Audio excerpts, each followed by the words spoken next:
The first official snapshot of Minecraft 1.19 came out like a week ago and there's some pretty interesting stuff. So today let's take a look at the new features we can expect to roll out later this year. And spoiler alert, they are pretty amazing. So let's get right into it.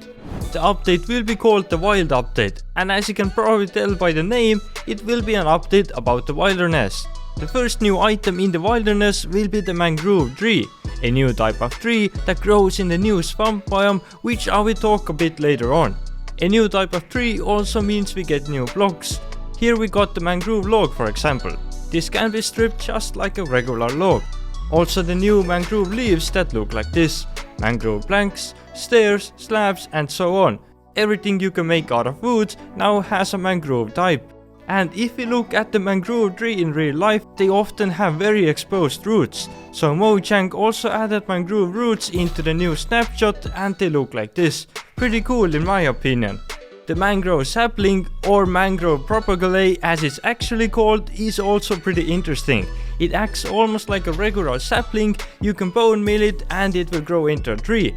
But unlike the regular sapling, this can also grow under the water. It's also a lot easier to get the mangrove sapling, since you just have to bone meal the mangrove leaves a couple of times and boom, you have yourself the mangrove propagule. Another new block in the mangrove swamp is the mud. It can be randomly found in the swamp or right clicking on a dirt block with a bottle of water.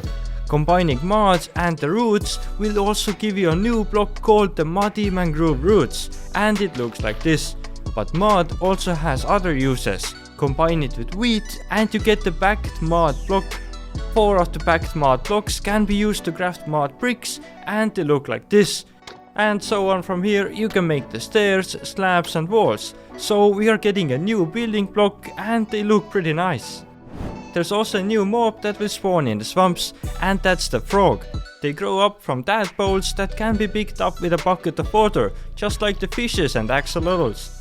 The frogs come in 3 different colors depending on which biome they grow up in. They can also jump around on the ground and swim in the water. Frogs can be bred with slime balls, and they act similarly to turtles by laying frog spawn on the water that will later hatch into the tadpoles. Frogs also don't like the small slimes. They will attack and kill them, dropping slime balls. There's also another unusual mob that the frogs don't like, and those are the magma cubes. Just like with the slimes, the frogs will attack small magma cubes, and when killed by frogs, the magma cube drops Froglight, a new type of light source that is coming in 1.19. In total there are 3 types of Froglight and they look like this. Depending on what color frog kills the magma cube, the same colored Froglight will drop. For example, when a magma cube is killed by a green frog, it will also drop a green Froglight. But now let's move under the ground where we find a new biome coming in 1.19, the Deep Dark. It was actually supposed to come out with the 1.18 update, but got pushed back, so better late than never I guess. But there are quite a few interesting features down here. Let's first take a look at the new blocks. The most common one here is the Sculk. The Sculk block is pretty unique, since it drops XP when mined. It can naturally generate in the Deep Dark biome, or when a mob dies within 8 blocks of the Sculk catalyst. Which is also the second new block down here. Its main purpose is just to spread the Sculk. Another new block here are the Sculk sensors, which are a lot more interesting. They spread and detect vibrations around them, so they can be used to create wireless redstone signals, which is pretty awesome. But when in the Deep Dark biome, their main purpose there is to spread vibrations and sounds that you make to the Sculk Screaker. And that's not good, let me explain why. The Sculk Screaker is another new block in the Deep Dark biome that is activated by Sculk sensors. After it's activated, it gives the player a darkness effect, which makes it super hard to see. But that's not all. If it's activated way too many times, a warden is summoned from the ground. And trust me, you don't wanna fight with the warden, which is gonna be also added in 1.19. He's completely blind and just wanders around.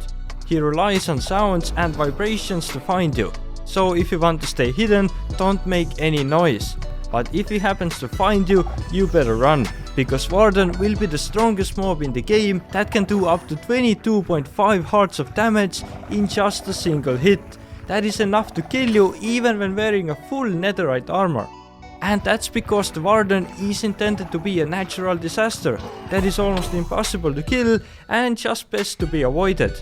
He makes exploring around the underground a lot more interesting though, so I can't wait to see him added in the next version. But moving on with the cave team, we also have a new structure coming in 1.19 that generates in the deep dark biome, and that is the Ancient City. They are often pretty huge and made out of deep slate and basalt. The Ancient City will also contain these mysterious frames made out of reinforced deep slate, which is another new block. The reinforced deep slate can't be crafted or picked up, but it can be broken and it's also super strong. Even stronger than the obsidian, so that means withers won't be able to break it.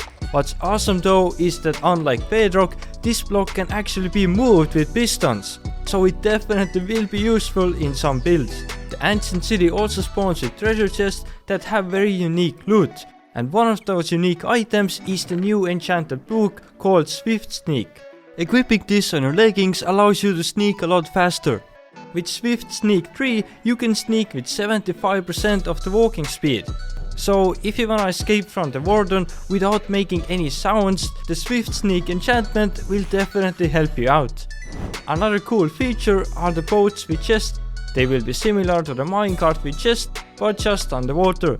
But when there is a chest in the boat, only one player will be able to ride in the boat, as there is not enough room for two. But I can still see this being useful when moving a lot of items over the ocean.